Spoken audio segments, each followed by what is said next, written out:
Hello there. What is going on, everyone? Today we are talking about the Interdictor. This is another Star Wars Armada ship breakdown. We're going to be talking about the Interdictor, what it does in the game. We're going to be looking at the two different variants of it. We're going to be looking at the Interdictor title as well as the new experimental retrofits that this brought to the game. Of course, longtime fans of Star Wars are going to be familiar with the Interdictor, as it is definitely came in a few different variants, and it's is a fan favorite from Legends, but also made its triumphant return to canonicity in Star Wars Rebels, as where we're kind of using the screen grab from its appearance in Rebels, although slightly different in its canon kind of reintroduction, a little bit more narrow designed, a little bit less of a Star Destroyer shape, and a little bit more of a basically more of like a kind of mid-level cruiser. It's definitely a tough ship to kill in Star Wars Armada, but we're going to be breaking it down a little bit today. If you guys are new here to the channel, I do invite you to stick around, subscribe. I do talk a lot about Star Wars Armada. I have a whole playlist of ship breakdowns, so you can definitely check those out, as well as other videos like what to buy first, how to play, list breakdowns, battle reports, all kinds of stuff like that. And we talk about other games as well. Also, we do giveaways all the time. We just recently had a big one. We're going to be starting off another one for a $25 Amazon gift card. If you want to have a chance to win that, all you have to do is be a subscriber and leave a comment on this or one of my videos. I want to hear your favorite ships in the Star Wars universe.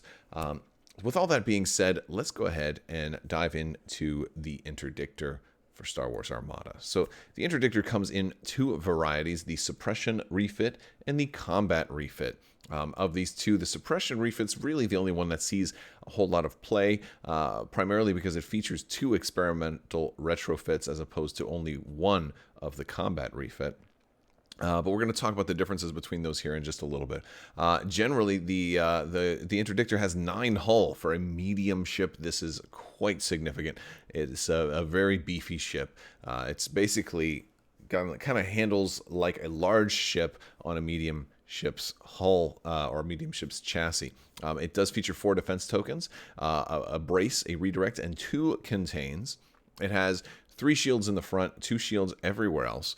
And it's going to be a ship that can only go speed 2, but since both versions of it do have that support team, it is, it's capable of going a little bit faster with cards like engine techs. It is a 2-command ship, also can do a little bit of squadron commanding with its squadron command value of 2. But one of the things that also makes this ship stand out is the 5 engineering value that both ships have, meaning that it can be exceptionally tanky, able to clear a damage card and regenerate a shield with just an engineering command. Also, it makes engineering tokens very, very strong. If you have a command dial for engineering as well as a token, you can get a whopping 8 points or even 3 points alone for just the token. It's very, very strong if you're running engineering commands on it. But it doesn't have the strongest anti-ship firepower, especially considering that it is not a cheap ship to run in your fleet, but you're usually not running it for the firepower. You're usually running it for the experimental retrofit capability that it provides. Now, the Interdictor's profile is going to be similar to that of maybe a Victory Star Destroyer, in that it does have a slightly larger front arc, but it's a little bit more well balanced. It does have fairly large side arcs as well, and kind of but slightly larger front arc than the rest.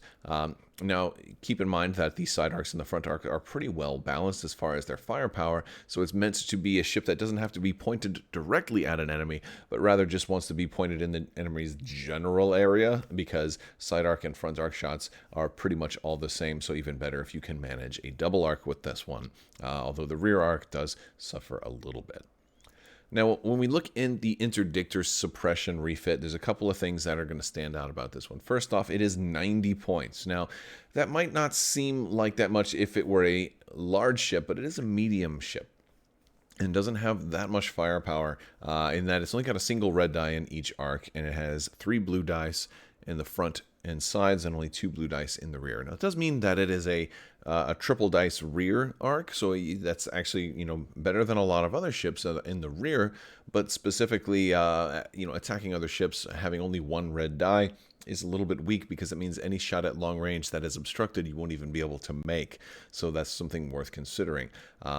However, one of the things that made this version of the Interdictor seem a little bit better was the fact that it does have an offensive retrofit, and you could take things like disposable capacitors on this ship once those came out in a later wave, and kind of allowed those blue dice to work at long range, which was really, really strong for fans of the Interdictor Suppression Refit, kind of allowing it to use its ion cannon upgrade and take blue dice critical effects and apply them at long range better than a lot of other ships. So it did give it, like while it didn't have great anti-ship firepower, it did give it that ability to really reach out and touch somebody at least once, and then hopefully close the distance and have at least respectable mid-range dice when you get into medium range with all those blues.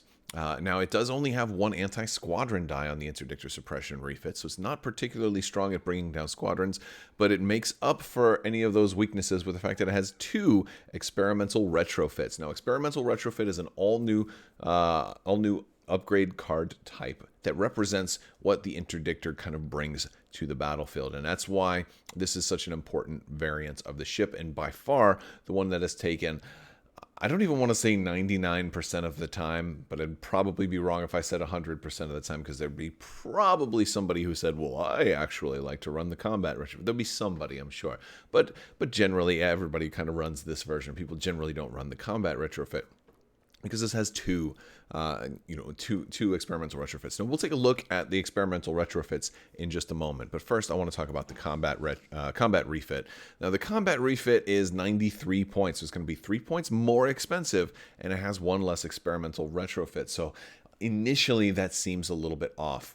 However, there are some other differences worth noting. One of the biggest differences, you'll notice that the front and side arcs exchange a blue die for a red die, so you have a little bit more long-range firepower on this ship. Now, that's usually not something that you bring this ship for. You usually don't bring an interdictor for red dice, especially on a ship that doesn't have a turbo laser upgrade, so you can't do red dice things with you don't have any red dice upgrades for your red dice ship profile. So what you do have are ion cannon, and ion cannons usually want more blue dice, but there are some ways to kind of make that work. Another thing that this ship gains over the Suppression Refit is that it has a better anti-squadron profile, in that its battery armament for its anti-squadron battery is a black and a blue, as opposed to just the single blue of the Suppression Refit. So you're gaining a little bit more anti-fighter flak cannons, and so that is definitely something else worth mentioning. However, all that being said, there are other ships that have good red dice. There are other ships that have better anti-squadron attacks, and so if you're going to spend 93, that's kind of expensive for a medium base ship, even though it does have 9 hull and 5 engineering. It's still very expensive. So usually the reason you spend those extra points on something like an interdictor is for the experimental retrofit. So I generally, you only take the combat refit if you only want 1 experimental retrofit. But I mean, for the upcharge you're paying for the chassis itself, usually you're like, well, I might as well bring an extra experimental retrofit. So people tend to go with the suppression refit more often than not. Now, I've been talking about experimental retrofits. Let's talk about the experimental retrofits. These all came with the interdictor, and they're currently only usable by the interdictor. However, they don't say interdictor only, so it does stand to reason that perhaps someday, should another ship arrive that has the experimental retrofit option, that maybe, just maybe, these might be available on another ship at some point. However, that doesn't seem likely anytime soon, so we'll talk about these with through the lens of someone who's only going to use these on the interdictor, because that's what seems most likely. Let's talk about the grab shift reroute at 2 points. This is a very, very cheap. I'm going from left to right, by the way, if you're watching. I'm going from left to right. So the grab shift reroute is a 2-point experimental retrofit. It says, before deploying fleets, place a grab shift token anywhere in the play area. After deploying fleets, you may move each of the obstacles at distance 1 to 3 of that token to within distance 1 to 2. It's actually errata to say 1 to 2 of the obstacle's current location. Obstacles cannot overlap tokens, obstacles, or ships. So basically, in short, what the grab shift reroute does is it lets you move a collection of obstacles. And this is massively huge, because you get to move each of them 1 to 2 of where they are. So, you can move them away, you can move them a little closer together, and this ring really leads itself into being an upgrade that supports a lot of objectives that deal with obstacles, a lot of objectives that deal with, maybe blocking off obstacles around tokens, or you can kind of, normally obstacles have to be distance 1 away from each other, so this can allow you to pull a couple of obstacles closer in to make a big protective barrier to protect your fleet. It can push things closer to your enemy, so now they have to get through something. It can also move space stations. And that's important for a number of reasons. First off, space stations can heal ships under most scenarios, but also space stations are the targets of many different objectives. There is, take the station or defend the station, or the station is falling into a gravity well. Also, with new objectives that have come out with certain, certain new packs, this can move those. It can move that gravity well, that black hole, and so that's like really cool. So it's very fun, and Grab Shift Reroute allows you to kind of rearrange the battlefield, so it's one of the most fun upgrade cards in the entire game, and so I definitely suggest you try out Grab Shift Reroute. Similar to manipulating the battlefield, we have the G7X Gravwell Projector, also at 2 points, a very affordable upgrade for somebody who's already paying like 90 points for an Interdictor Suppression Refit. This one lets you place a Gravwell token in the play area before deploying fleets, and when an enemy is deployed within 1 to 3 of that token, they have to set their speed dial to 0. Now, a couple of things about the G7X Gravwell Projector. This one generally is just used, you put it in somebody's deployment zone, and it just says, hey, if you deploy here, you have to be speed 0. So it's a kind of a way to, say that this area is mostly off limits. It's good when like when you have an objective that says the battlefield is going to be like we're going to be fighting in this part of the map because this is where the tokens are, so I don't want you deploying too close to where the points can be scored. But it's also, unlike the Grav Shift Reroute, the G7X Gravwell Projector is not a unique upgrade. If you notice, Grav Shift Reroute does have the little dot before it, so you can only have one of those in a fleet. The G7X, however, is not unique, and so you are able to run multiples of those. So you can actually have 2 if you're running 2 interdictors. And no, you can't have the same one on. You can't have duplicates of this on a single ship. So you would have to have 2 interdictors if you wanted to do that. But you can block off an even wider area if you run 2 G7Xs. So that's pretty cool. But another thing that's worth noting is that these tokens stay on the map the entire game. And the reason that's worth noting is because there are cards that will allow you to deploy later than initial. Like if you're doing a hyperspace assault, or if somebody has Admiral Radis that's letting somebody kind of hyperspace in, they technically deploy at that point later in the game. And so the G7X can also be used to maybe kind of be placed in the middle of the battlefield if you really expect somebody's going to Radis drop someone in. Or Radis and Profundity or something like that. G7X could really ruin their day if you're able to anticipate. And because they have 1 to 3 is a pretty big bubble too. So you have a lot of coverage with a single G7X. So I thought that that's a really cool way that got better since we've had Radis. Moving up in price, we find ourselves at the Targeting Scrambler, a very excellent upgrade for support role interdictors. It saves 5 points, and it is also not unique, so you can have multiples of these in your fleet if you have more than 1 interdictor. It says, while a friendly ship at distance 1 to 3 is defending at close range during the spend defense token step, you may exhaust this card to force the attacker to reroll up to 4 dice of your choice. So basically, you get this awesome Lando Calrissian style defense buff. It just says, hey, I want you to reroll all those black crits, which is really good because, again, at distance 1 is usually when you need rerolls the most. That's usually when people have the nastiest attack for you, and it's going to help friendly ships that are defending at range 1. So they don't actually have to be range 1 of the interdictor. It could be your Star Destroyers taking the lead, and then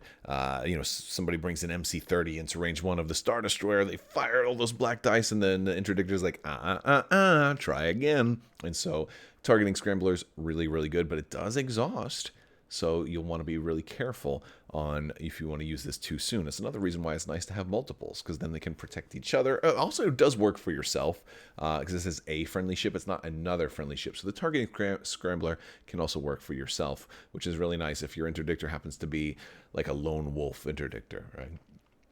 At the top end of the cost spectrum at 8 points is the G8 Experimental Projector. Maybe my least favorite of all of these, just because, because of two reasons. One is the higher cost. 8 points is pretty expensive for an upgrade. I usually don't like to spend that much on things, but it is what it is. It's also unique. So like the grav shift reroute, you can only have one of these even if you have multiple interdictors. But this one is basically like a heavy-duty upscaled tractor beam. It reaches enemy ships at 1 through 5, and it can reduce their movement to speed 0 until the end of the movement of the maneuver. However, it doesn't actually change the speed on their dial. So if a ship is moving at speed 1, you can exhaust this and say, boom, you're actually not moving. Your speed 0. But after they're done with their maneuver, their speed goes back to what it was beforehand. So it's only a temporary adjustment. It doesn't actually change their permanent speed. It just changes the speed of the move that they're trying to do. And so, while it's and it's certainly something. There are definitely a lot of uses for it. However, I think there's a play style around changing somebody's ability to go the speeds that they want that can sometimes be a negative play experience. So I tend not to use this one as often because of that, but it all depends on how much. I know that's one of the reasons why Constantine ended up kind of getting changed a little bit and doesn't see a lot of play. It's not as strong as people kind of expected it would be. And then sometimes when it does work, it works too well and kind of ruins somebody's day. Imagine a build that's designed to take away your nav tokens or slicer tools your dial, and you're stuck at speed 1. Maybe you can't move, and somebody keeps doing this to you every turn, and you can't you can't move. Like your opponent might have a really bad day if you use something like this and a whole build designed to keep you still and keep you from moving. That could kind of be a little unfun. So I tend to shy away from upgrade cards like this because they're not really that fun. But in some cases, they can be very, very nice. Okay, so this is kind of a balanced kind of look at the G8. I also want to talk about the Interdictor title itself. Now, the Interdictor only comes with a single title, and it is simply called Interdictor, which is kind of maybe a missed opportunity, right? I wish we could get more Interdictor titles. So hopefully someday we'll see new titles available for all ships, but especially the Interdictor. I would love to have some titles give it new roles, like the combat refit, to have maybe more a combat-oriented title, or a special red dice crit that you could put on the combat refit and make it very special. That would be pretty cool. But before I get into Dreamland, let's talk about the title we do have, the Interdictor.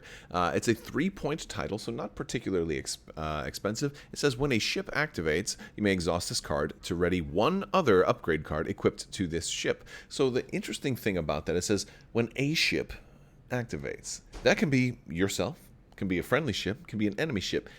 It just basically happens at the start of a ship's activation. You can just, boom, it's just one free ready, but it has to be when a ship activates. So you can't, for example, if you have a card that exhausts on your activation, like the heavy ion emplacements, it's an ion cannon upgrade that exhausts to do a special critical effect. Well, if you have 2 shots during your activation, you couldn't exhaust heavy ions for one and then use Interdictor to ready it and then exhaust heavy ions for the other, because you can only use this when a ship activates and you're not in the middle of an activation. But other than that, it's a great upgrade. Interdictors usually want to take it. They have a numerous amount of cards that do happen to exhaust, things like the targeting scrambler, or things like the G8 experimental projector. Again, if you're trying to do some traffic control, you can totally do that, right? So being and then there's other cards outside of the experimental retrofits that also exhaust. And so this is useful for a lot of those, whether they're officers or what have you. So Interdictor, just a very useful card. It's not taken in all Interdictor builds, but it is taken in a lot of them. It's definitely a good one. So now I want to talk about a couple of sample builds. and just give you guys a couple of ideas on how I might run an interdictor or how you might consider running an interdictor. So let's talk about a kind of a fairly common-ish build. So there's some things in here that I think are fairly common that work well together. Suppression Refit, of course, because again, we're taking an interdictor usually because we like to run experimental retrofits, so I'd run 2 of them in something like this. Disposable capacitors I put on here with heavy ion emplacements. I've talked about these already. Heavy ion emplacements, excellent card. Disposable capacitors, excellent card.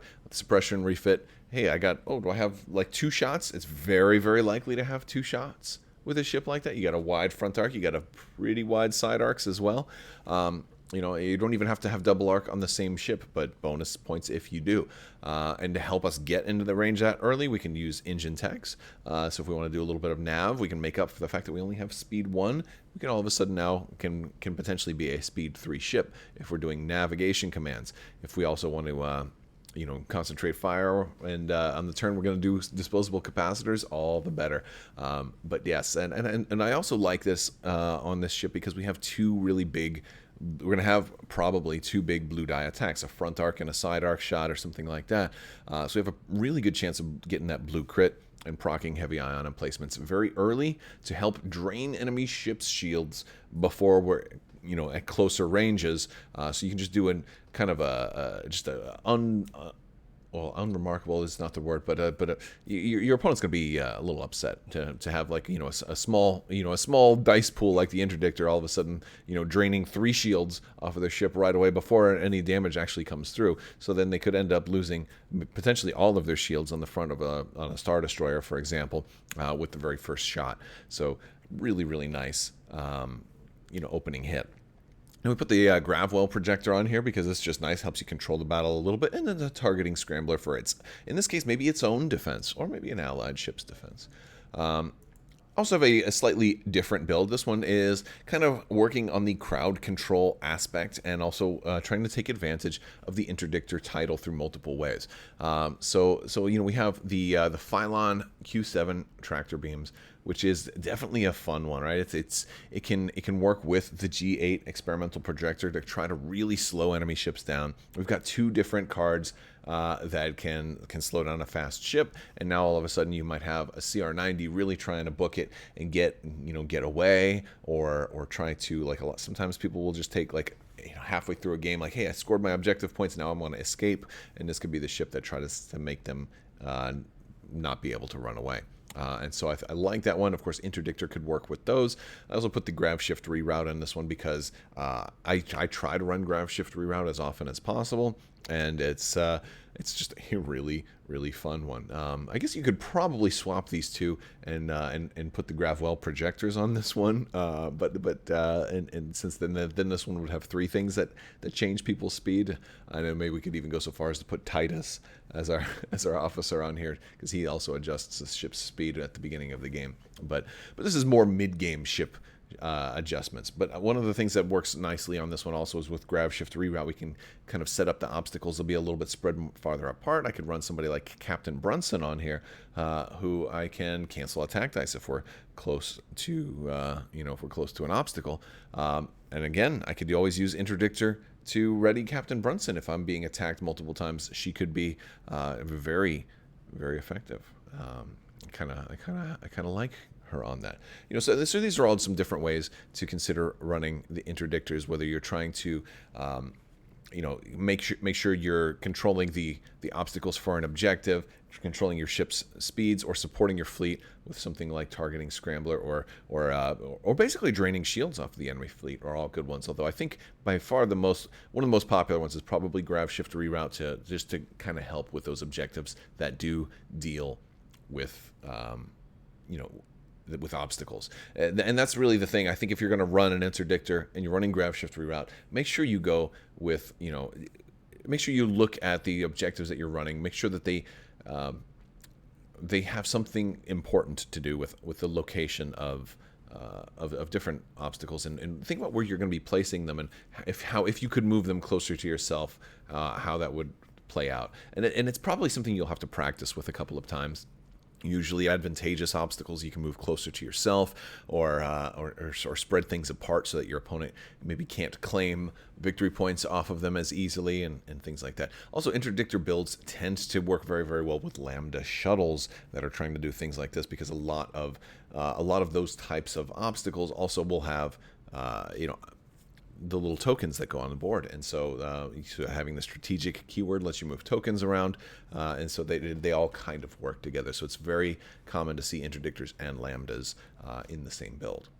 And for the heck of it, I did put together a combat refit build, even though suppression is definitely the way to go.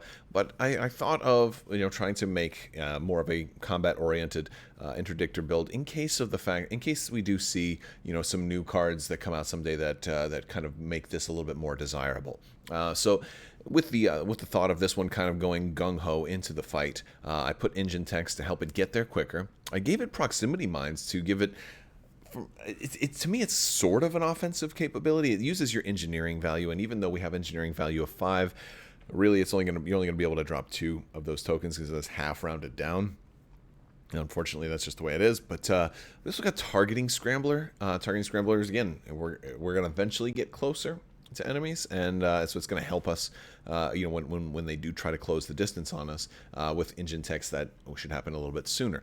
But also put leading shots on this one, where if I'm taking this one and my goal is red dice, I'm going to want red dice rerolls, because red dice, blue dice have no blanks, but red dice certainly do. But also leading shots is going to leverage the double anti-squadron battery on the interdictor combat refit. So I can, if for whatever reason I roll and I don't get any hits on a big barrage against a whole bunch of anti-squadrons, I can reroll my blue or I can get rid of my blue to reroll my black die. At least the black die has a pretty good chance of getting a damage on squadron. So leading shots pulls double duty on this ship. I can spend one of those blues to reroll both of the reds if I need to, or I can spend the one blue to reroll the black as it's against squadrons. So that's something to consider with the combat refit if you decide you want to give it a try someday. Although for right now, I probably don't recommend it. I would say stick to the suppression refit and really learn those the new thing. Learn how to use things like the Gravwell projector or Grav Shift Reroute or the G8 experimental projector, or end targeting scrambler for sure. Learn how to use those, and you'll be able to practice 2 at a time while using the suppression refit, and you'll be saving 3 points. Alright guys, so that is going to do it for the interdictor breakdown. Hopefully you liked this video. If you did like it, let me know what you think down in the comments section. Consider subscribing, liking the video, sharing the video, and all that great stuff. It definitely helps me out. Check links in the description below. I have an Armada AI system if you want to practice against an AI. If you maybe don't have anybody to play this week, you can definitely check that out. It's completely free. Head over to Crabbok.com and check out custom content while you're there. Big thanks to my patrons. You guys are absolutely amazing and help make this channel possible. Thank you for your continued support. I will talk to you later. May the force be with you. Have a great day. Goodbye there.